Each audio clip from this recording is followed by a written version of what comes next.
All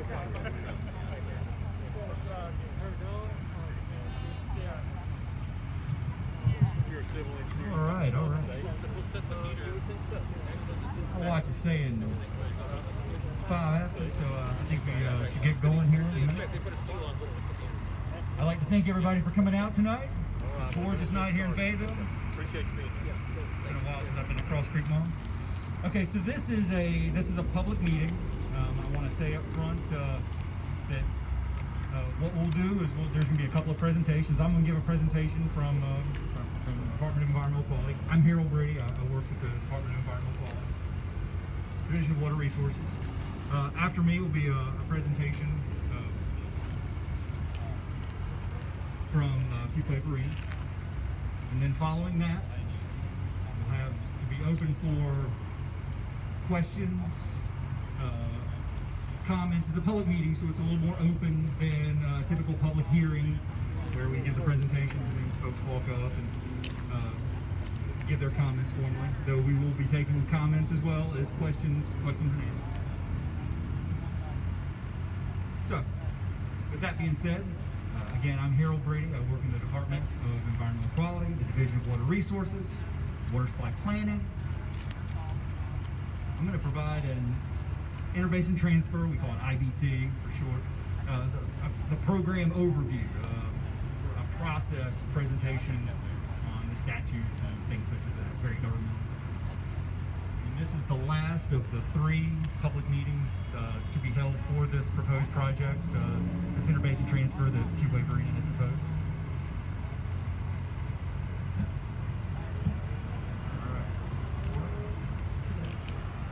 So, just a brief outline. I'm going to give the definition of what an interbasin transfer is, and everybody knows what we're talking about here. The statutory requirements for getting an IBT certificate, what the process is to get that certificate, and then finally the considerations that the EMC must consider by statute in making their determination. So I'm going to start off very simply. So what is an interbasin transfer? So it's strictly dealing with surface waters. So we're not talking about groundwater here. It's only surface waters, and it's the movement of surface waters from one source basin, river or stream, withdrawal of that water, moving it, transferring it over across basin boundaries into another river basin, and discharging that water into another river basin. And the purpose of the law is to ensure it's good public policy to move that water between one river basin to another. So here are the statutory thresholds. And it's that number 1 that is key most of the time, and it's certainly key with this project as well. So it's the transfer of water of 2 million gallons of water a day or more. And it's calculated as it's the average daily transfer over a calendar month. So we look at the maximum month because we certainly wouldn't want anybody to be out of compliance with the permit. There's a ceiling of 3 million gallons a day as well that the statute refers to. 2 and 3 deal more with grandfather transfers, and this is not one of those. So that's number 1. So the definition is fine, but some examples to give you insight really into what is an interbasin transfer and how it can be very complicated, and each one is pretty particular and individual. But here's just a couple examples to portray what an interbasin transfer is. So in example A, you've got the town that's situated right on the basin boundary. Okay, it's straddling that river basin boundary. And they withdraw 10 million gallons a day of water out of the source river basin, river or stream.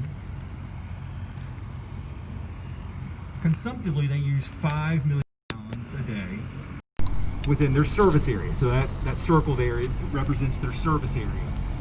3 of it is going into the receiving basin.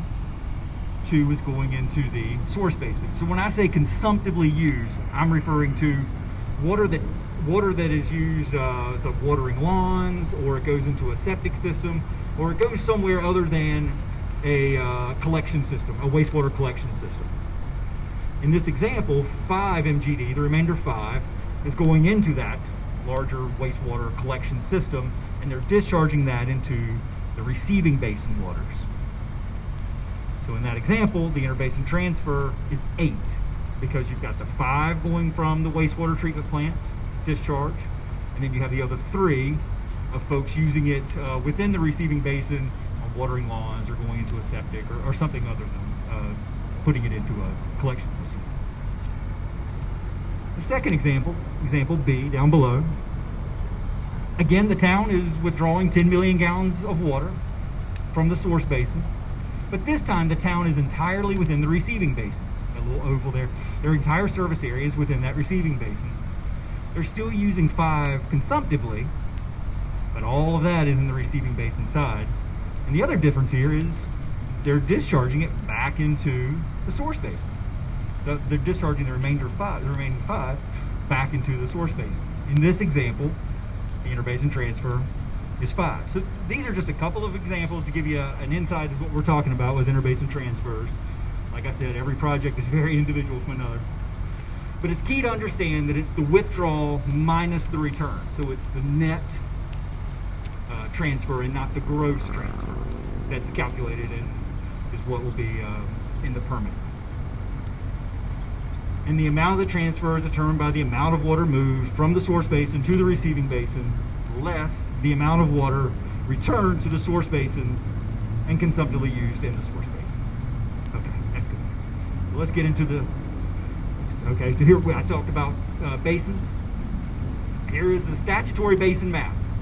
Now this is an IBT map that is in the statute, and it is a standalone river basin map that we use for looking at what the transfers are. Mary Sadler with the Fuquay-Varina, with the applicant, will provide more details on their specific proposal. But to give you some insight, the transfer that we're talking about here is from 2-3, which is the Cape Fear, in the center of this map here, to 10-1, that's the Neuse River Basin.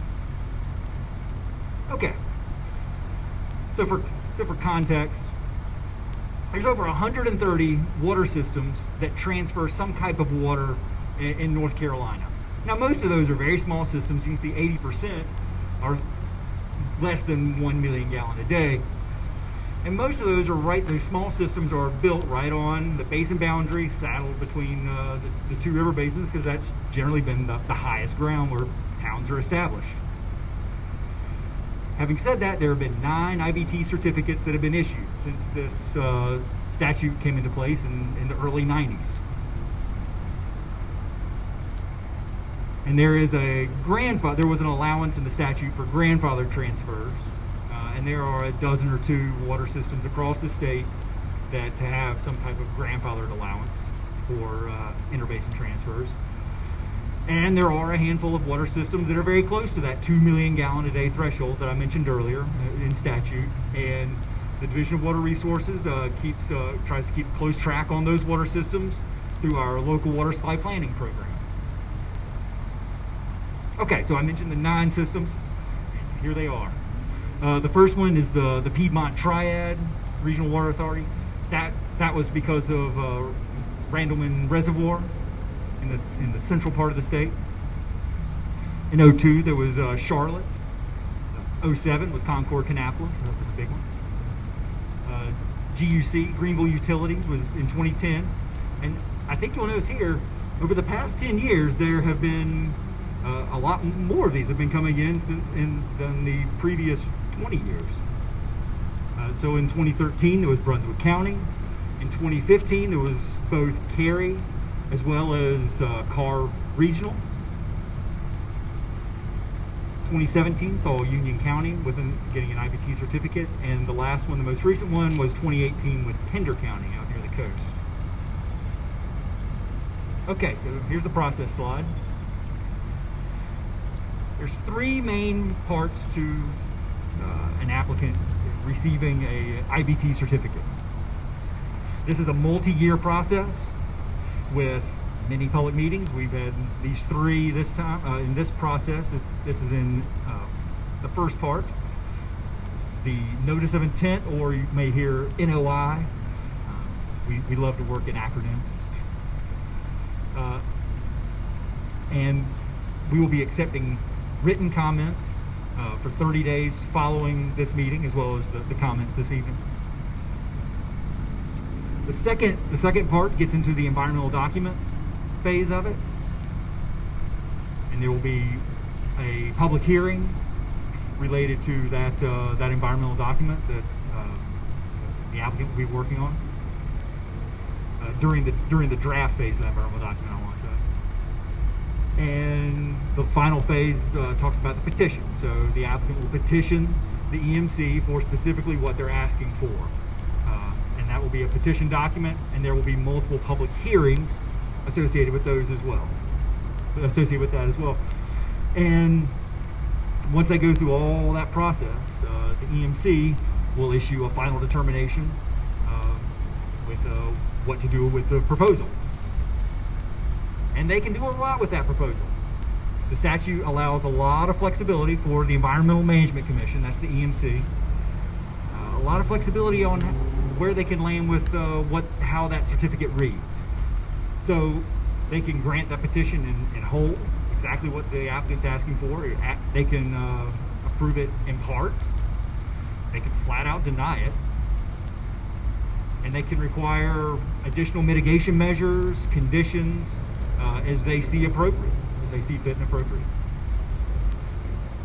But by statute, they are required, the EMC is required to specifically consider 9 findings of fact. Okay, so let's go through each one of these findings of fact. These are very important, and I like to tell folks that when you're providing a comment to the EMC, framing it within one or more of these findings of fact really helps them to make their decision.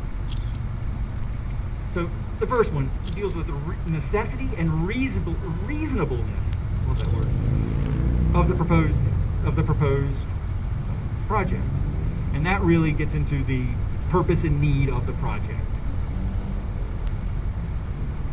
2 and 3 deal with the source basin and what are the current and projected effects and impacts that may occur on the entire source basin. So we're talking about the Cape Fear River in this example. 4 is similar to 2 and 3, but it's dealing with the receiving basin. What types of impacts or effects could be expected in the receiving basin from this proposal. 5 is looking at all the alternatives. Now, there will be an alternative analysis that will be done, particularly through the environmental document phase of this project. And the document that will be done is an environmental impact statement, an EIS. But also in the findings of fact, this has to be discussed again, is what types of alternatives were considered before landing on whatever was decided. 6 deals with the use of stored impounded waters in the state, and 7 is similar, but it specifically talks about the Corps of Engineer reservoirs, such as Jordan Lake, in this case in the Cape Fear, or even Falls Lake in the Neuse. 8 asks the question of how does the service area of the applicant fit within the source and receiving basins. You remember in the previous, in one of the early slides I gave, showed that the town service area, in example A, the town service area was straddling that basin boundary, and in B, the town service area was entirely within the receiving basin. So this is asking the question, how does their service area fit within the source and receiving basins? And number 9, any other facts or considerations that the EMC feels are appropriate and warranted in the project decision-making process. So I think this is my last slide, I believe. But so I wanted to what are the conditions and limitations that will be in there? Will be in any certificate because it's in the statute. It's required to be in there. And there's 3 plans that must be submitted. There's the water conservation plan, the drought management plan, and the compliance and monitoring plan. And these are submitted to the Division of Water Resources for the division's approval.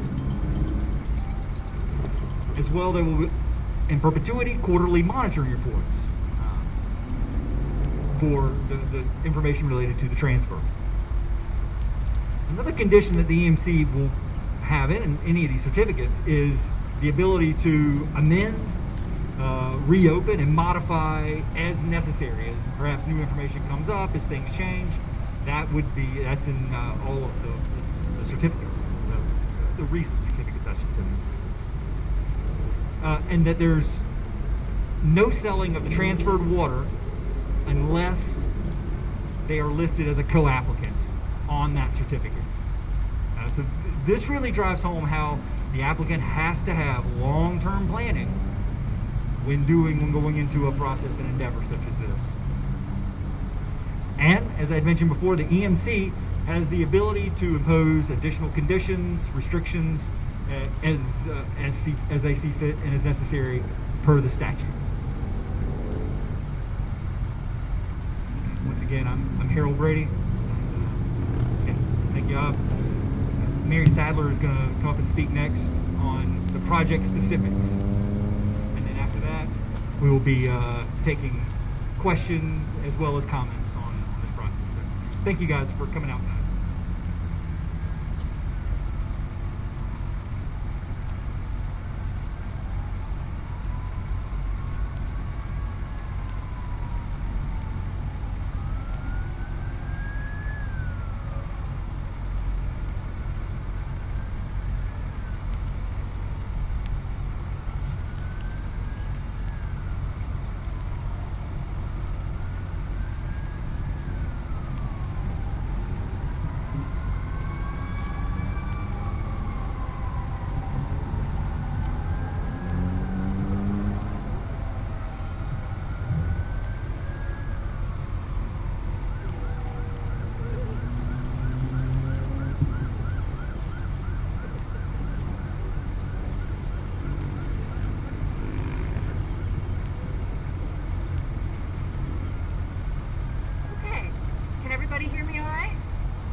Project, the who, what, why, where, whens of this proposed interbasin transfer.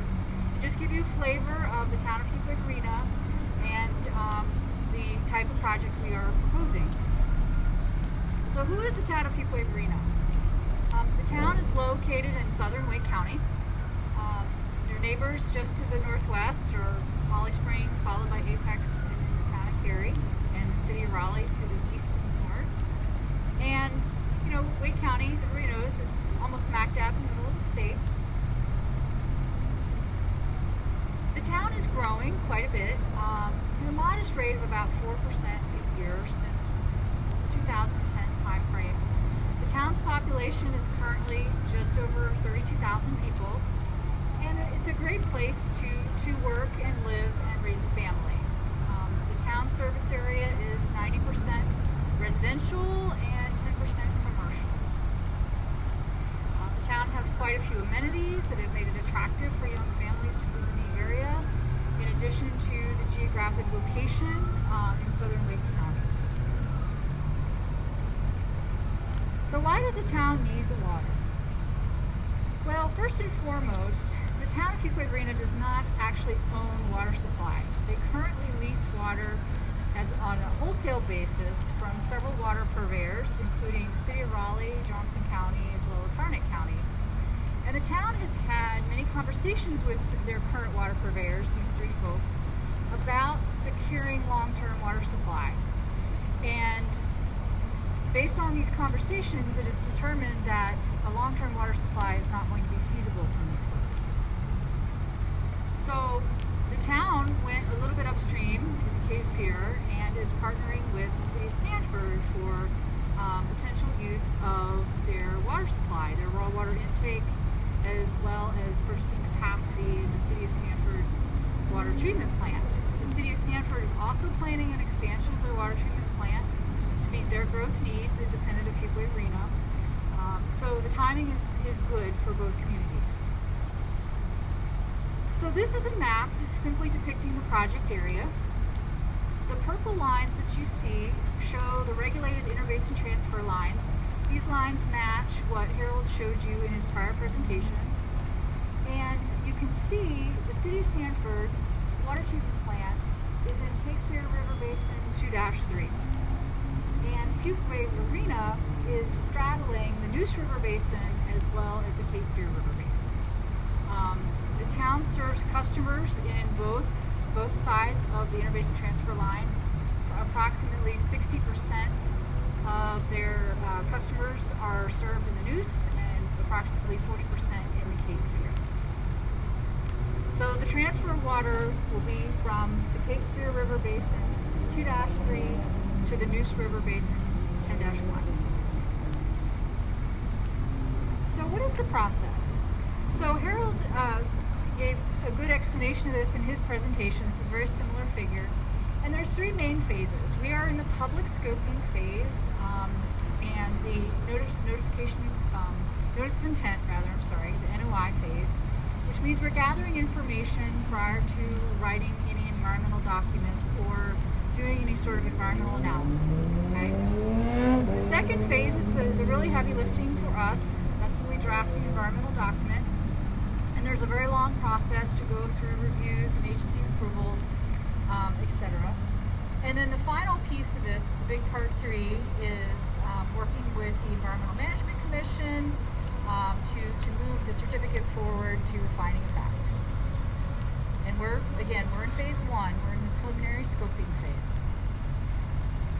But there's some key IBT tasks. If you really break it down, in addition to this first public notification scoping phase, there's a water demand projection and IBT phase, technical analysis. We have hydrologic modeling to support the IBT request. And then, of course, we have the draft EIS preparation, which includes a very extensive alternatives analysis. And then we go through the phases of submitting that draft EIS to the EMC, followed by the petition, and then going through the final third phase of the process, from the record of decision to the finding of fact. And this is a very preliminary IBT schedule. This is October 2020. We're in the notification phase.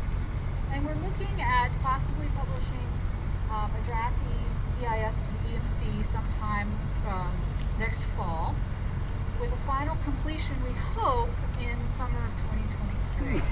The schedule can shift a little bit depending on the timing of meetings, etc. But this is what our objective is at this point in time. So where can we find a solution to the town of Fuquay-Varina's water supply issues? We have developed a very extensive list of draft alternatives. This was prepared for scoping for the Department of Administration's Clearinghouse Environmental Bulletin. And we've tentatively grouped these alternatives into 3 categories: surface water supply, interbasin transfer minimization, and then we have other alternatives such as no action, groundwater use, etc. And I just want to point out, too, that this is the scoping phase. So there may be alternatives that are identified in the process as we work towards drafting the EIS. So, for example, there might be a combination of alternatives that we'll need to look at closely. So what this slide does is give you the range of the alternatives that we're currently evaluating as part of the scoping process. And again, there may be additional alternatives that come up during the technical evaluation, but we're looking at everything from Jordan Lake, certainly from Sanford, purchasing water from Harnett County, reclaimed water, groundwater reuse, purchasing water from the city of Dunn, Raleigh. Direct and indirect potable reuse is an alternative. Conservation measures, of course, and Johnston County.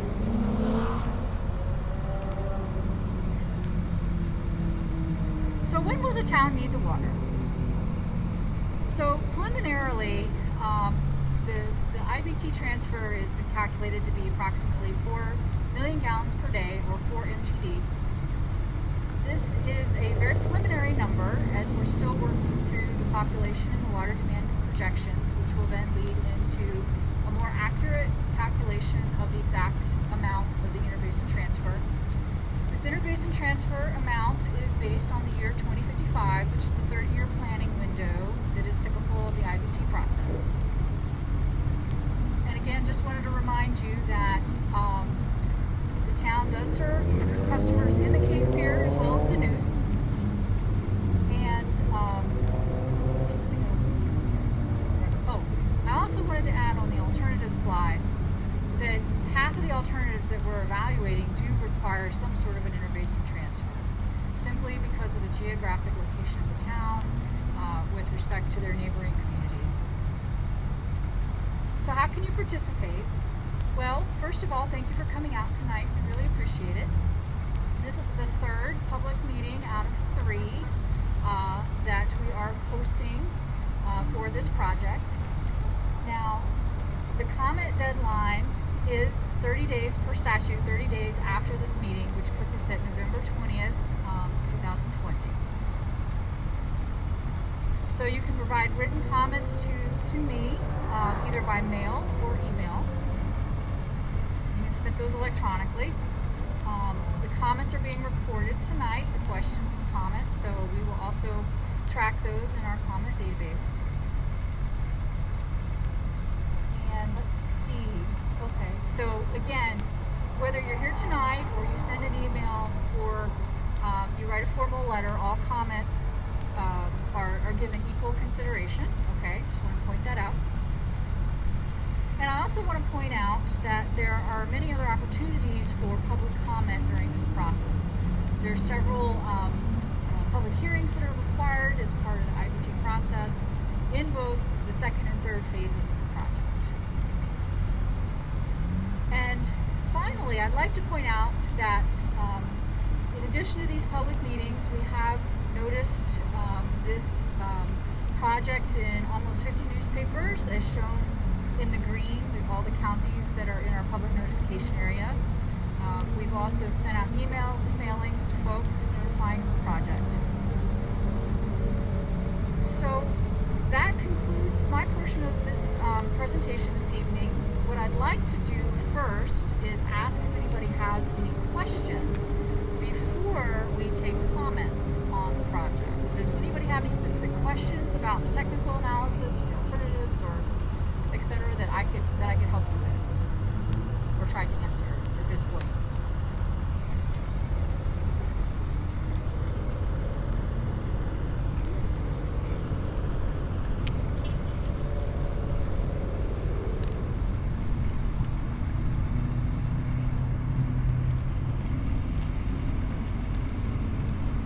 Laverne Oxen, and I'm part of the advisory committee for PWC, and I'm with the Chamber of Commerce. The 9 bullet points that we can respond to, I'm assuming they are available on the website, or you'll email those to PWC, for example. So, well, they're written in the statute, and either I. So they're in the statute. Okay. Yes. Okay. And the alternatives, the analysis of alternatives, they're in the statute also? No, those are something, the alternatives we have to determine as part of the environmental documentation process. Alternative. Oops, you're hearing.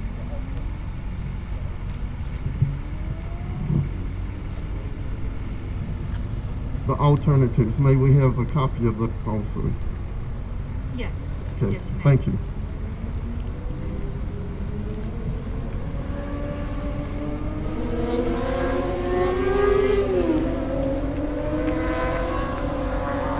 Hi, I'm Donna from Sustainable Santos. I just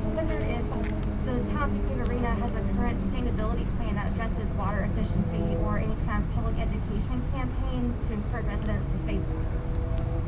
Yes, so the statute requires that water conservation and minimization be considered as an alternative. So that is something that we need to look very closely at in the environmental document. Yes, ma'am.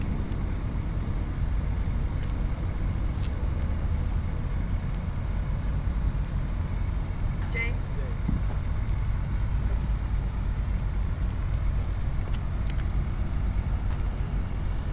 You mentioned you're in two different drainage basins, so I assume you got two different water treatment plants minimum.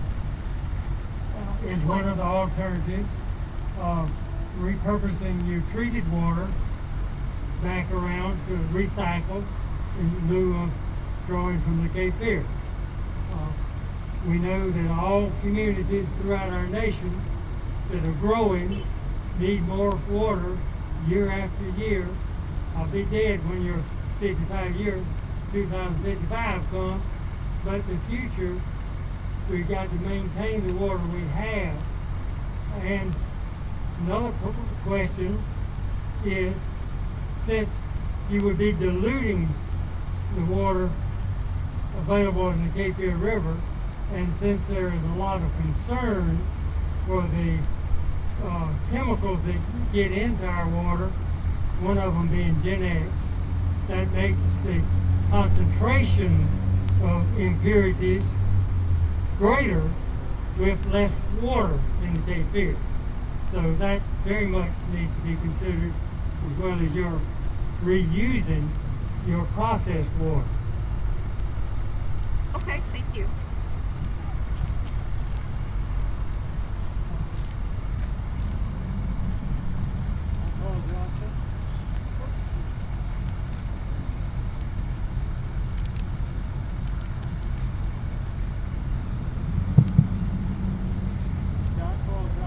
Yeah, okay. I'm Paul John. Can you start over? I didn't get the first little bit. I'm sorry.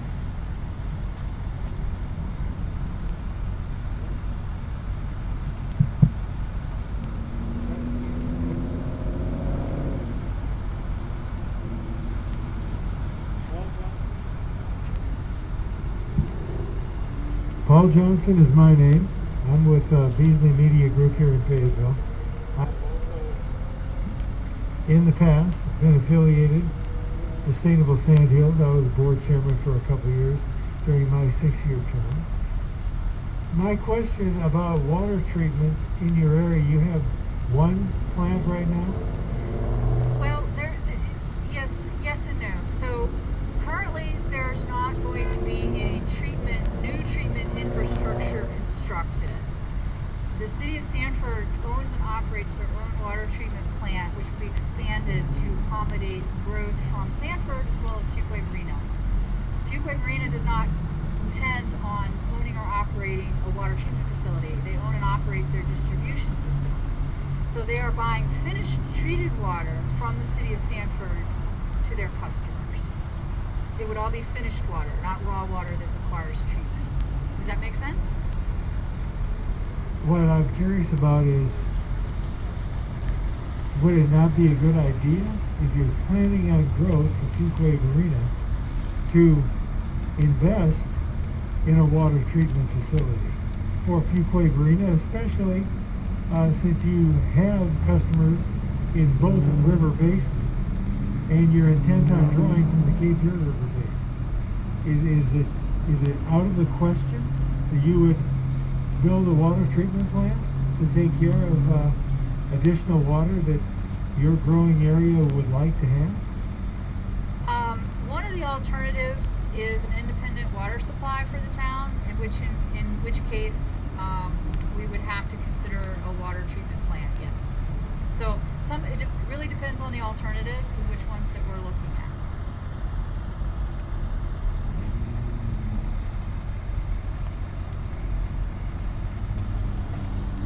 Mark Brown from PwC. You indicated you have one wastewater. You have one wastewater treatment plant. Which basin does it discharge into? The town's Terrible Creek wastewater treatment plant discharges to the Neuse River Basin in Middle Creek. However, the town has also purchased capacity with Harnett County's regional wastewater treatment facility. So there's actually two treatment facilities, one owned by Harnett County, one owned by Fuquay. The one, no, like Arnett County, where does it chart? Oh, I didn't hear that. I'm sorry.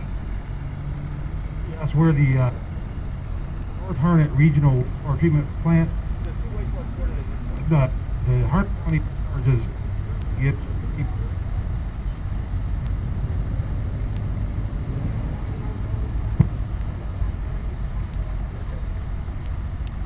Hey Jay, do you want to pull this down now? Would that be Anybody else have any more questions? better? Okay, we're going to do John.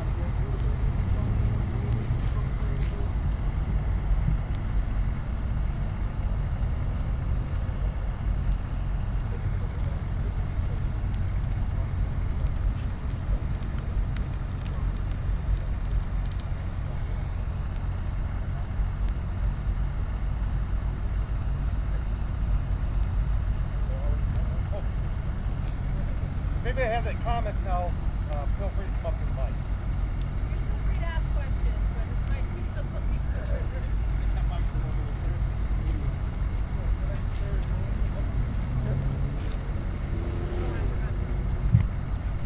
Can you hear me?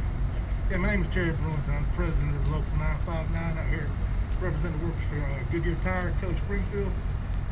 And I was just curious on their projected budget for the cost of this and how it's going to affect the citizens of Fuquay-Varina for the cost, and how many of them will actually get that service.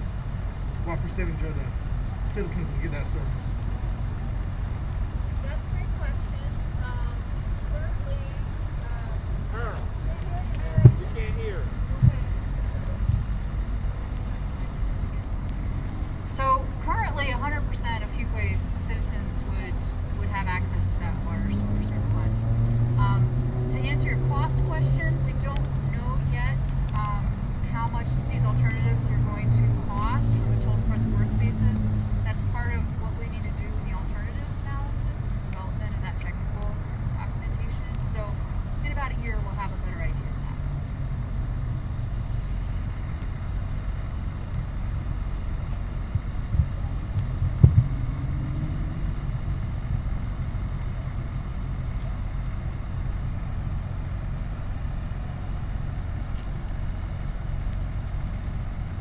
Well, I had comments I wanted to read into the record.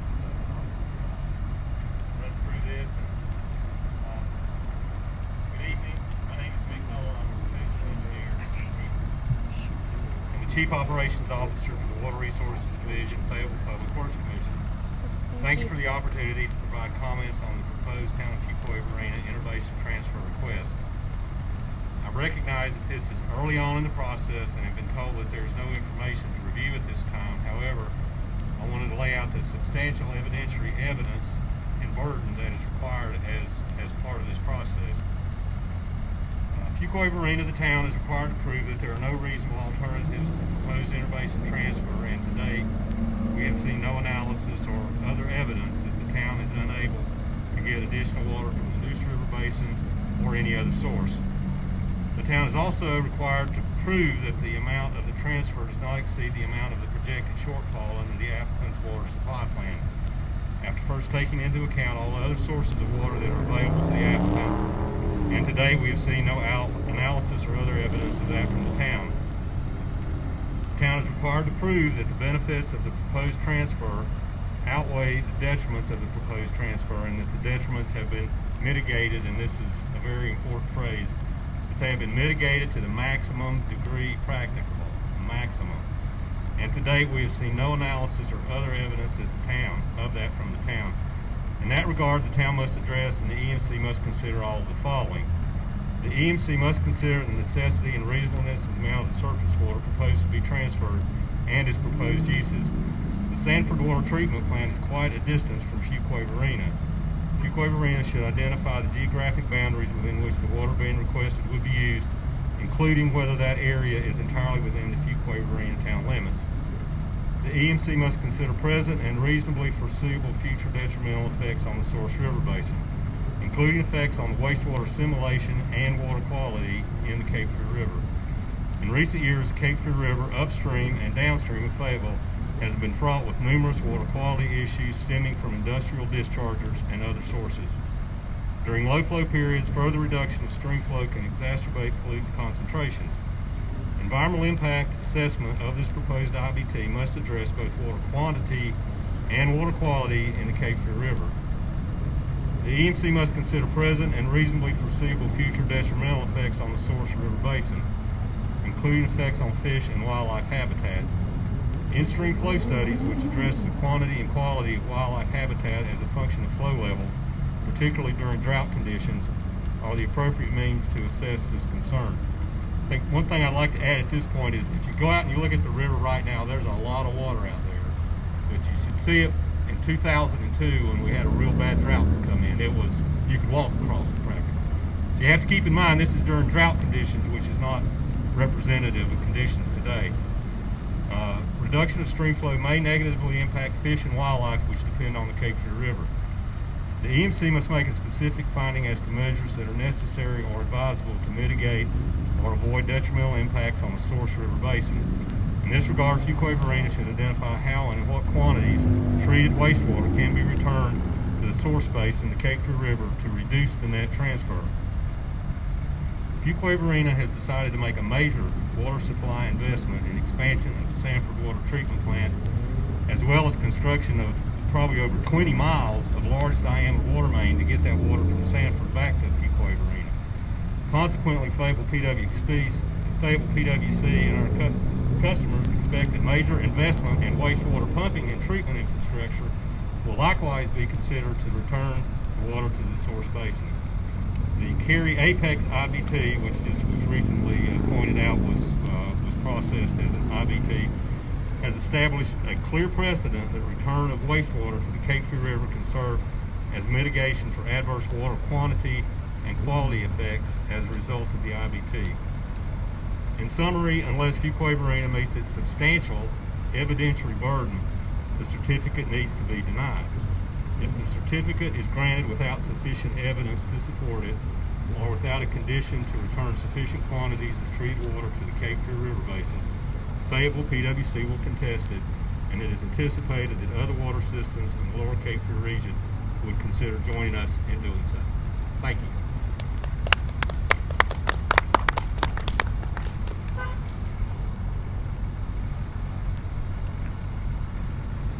Again, I'm Paul Johnson, and I live here in the Fayetteville area, and I'm speaking, I hope, on behalf of all the citizens upriver and downriver in the Cape Fear River Basin.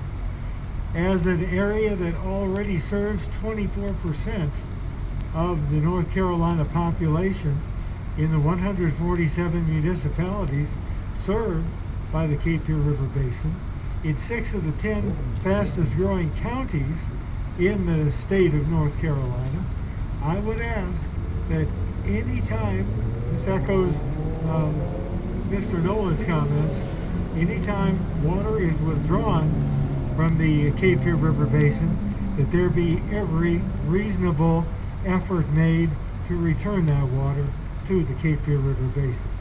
Nobody minds lending a neighbor something as long as they know they're going to get it back.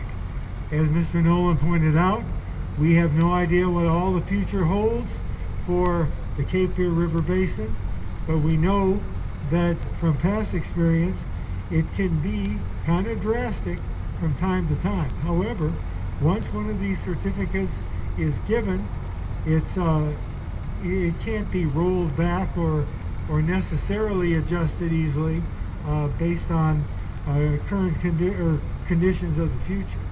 And I would simply ask that Fuquay-Varina make every effort to, in its plan, develop an investment in water treatment that puts any water that is taken out of the Cape Fear River Basin put back into the Cape Fear River Basin.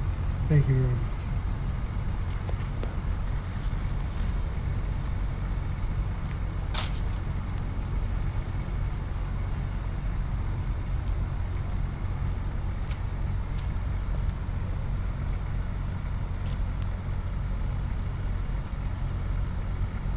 My name is Henry Player. I'm a retired construction engineer, graduated from NC State. I've lived here since 1940. I know the value of water throughout all our communities, including your community there, Fuquay and so forth. But I want to emphasize what has been said by Nolan and the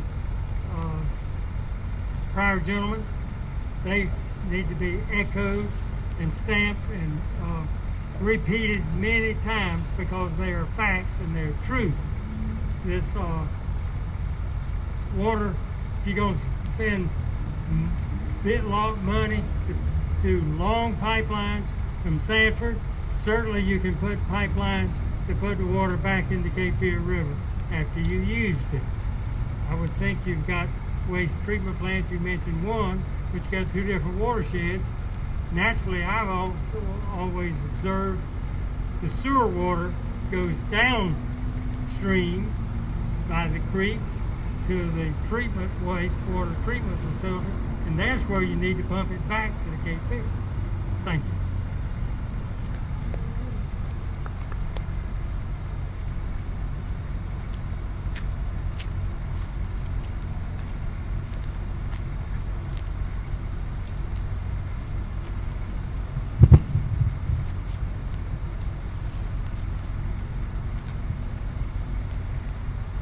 Thank you all. This concludes our public meeting.